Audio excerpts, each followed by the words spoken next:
नवसारी में किसानों का पावर ग्रिड प्रोजेक्ट के खिलाफ उभरता आंदोलन। नमस्कार, आप देख रहे हैं न्यूज़ एक्सप्रेस 24 में हूं अर्पिता पटेल। आज की इस विशेष रिपोर्ट में हम बात करेंगे नवसारी जिले की उस परिस्थिति की जहां विकास की दौड़ में खेती और किसान की जमीन एक बार फिर सवालों के घेरे में आ खड़ी हुई है।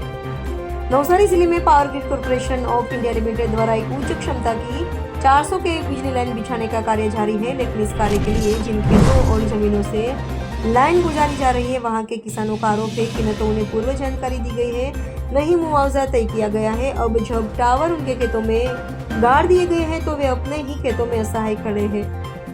गौरतलब है कि रविवार को वेस्मा गांव में एक अहम बैठक आयोजित की गई, जिसमें नवसारी और सूरत जिलों के 100 से अधिक किसान प्रतिनिधियों ने भाग लिया।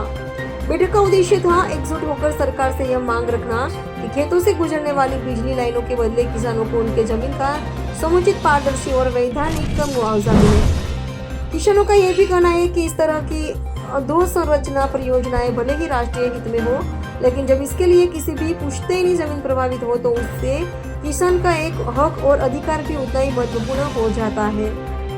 किसानों ने यह सीधा प्रश्न उठाया है कि जब बिजली उत्पादन करने वाली कंपनियों को उनके निवेश का पूरा लाभ दिया जाता है, जब ट्रांसमिशन कंपनियों को परियोजना लागत का भुगतान सुनिश्चित किया जाता है, तो फिर भूमि देने वाले किसान को क्यों नजरअंदाज किया जाता है।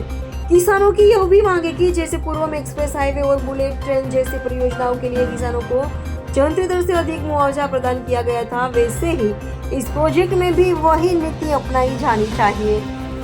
यह मामला केवल भावनाओं या नाराजगी तक सीमित नहीं है, इसकी कानूनी पहलू भी उतने ही सशक्त है। भूमि अधिग्रहण अधिनियम 2013 के तहत कोई भी भूमि, चाहे वह कृषि उपयोगी हो या निजी स्वामित्व वाली, यदि सार्वजनिक उद्देश्य हेतु ली जाती है तो मुआवजे, पुनर्वास और पुनर्स्थापन का अधिकार जमीन धारक को हो जाता है।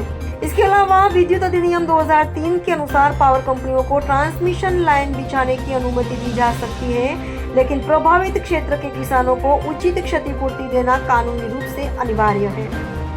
इन कानूनों के अंतर्गत पूर्व सूचना देना, सामाजिक प्रभाव मूल्यांकन करना और बाजार दर पर मुआवजा देना यह सरकार और संबंधित एजेंसियों की संवैधानिक जिम्मेदारी बनती है। किसानों का आरोप है कि बार बार पत्राचार, ज्ञापन और अधिकारियों से संपर्क के बावजूद कोई स्पष्ट योजना या मुआवजा नीति अब तक सामने नहीं आई है। यह भी कहा जा रहा है कि कुछ गांव में तो टावर खड़े हो गए हैं, लेकिन अभी तक एक भी किसान की लिखित आश्वासन या मुआवजा पत्र नहीं सौंपा गया है। परिमल पटेल, सूरत जिला खेडूत समाज प्रमुख छूँ।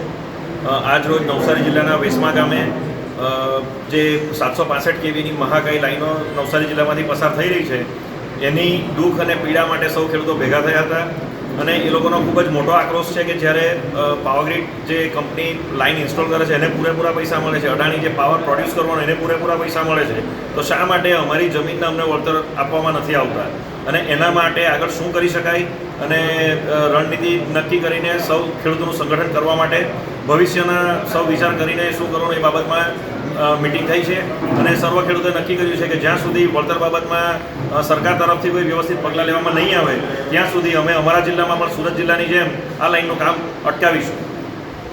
આગળ કઈ રણનીતિ આ બાબતે આગળ સરકારને રજૂઆત કરી હોય ને તે બાબતે ખેડૂત સમાજ સરકારને રજૂઆત નહીં કરે। મારું નામ દિલીપભાઈ મેઘાભાઈ રાઈકા।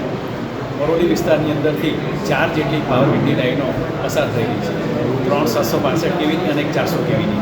400 કેવીની લાઈનનું કામ પૂર્ણ પણ થઈ ગયું અને પાવર સપ્લાયનું કામ પણ ચાલુ થઈ ગયું, છતાં પણ ખેડૂતોને પાવર ગ્રીડ તરફથી કોઈપણ વળતર અંગેની હૈયાધાર પણ આપવામાં આવી નથી અને કોઈપણ રજૂઆત કરવા છતાં પણ કોઈ કિંમત નક્કી કરવામાં આવી નથી। સરકારની અંદર જગાડવા માટે અમે પ્રયત્ન કરેલા છે, વારંવાર કલેક્ટરને પણ રજૂઆત કરી છે, પરંતુ કિંમત બાબતમાં જંત્રી બાબતની જે એમને વાત કરે છે એ અમને ખેડૂતોને મંજૂર નથી અને ઓછું વળતર હોવાને કારણે ખેડૂતોમાં સંઘર્ષ છે। ગુરુવાર સુધી અમે આ બાબતમાં રાહ જોઈશું અને જો સરકાર અમારી વાત નહીં સાંભળશે તો રેલીનું આયોજન કરીને સરકારને જગાડવાનો પ્રયત્ન કરીશું।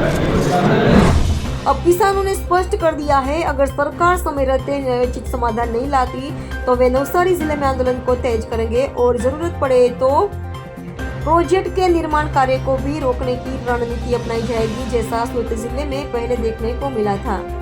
ये मुद्दा अब सिर्फ एक जिले का नहीं रहा। ये सवाल है, क्या विकास का रास्ता किसान को कुचल कर निकलेगा या फिर सरकार ऐसे रास्ते चुनेगी जो न्याय और समानता की बुनियाद पर खड़े रहेंगे।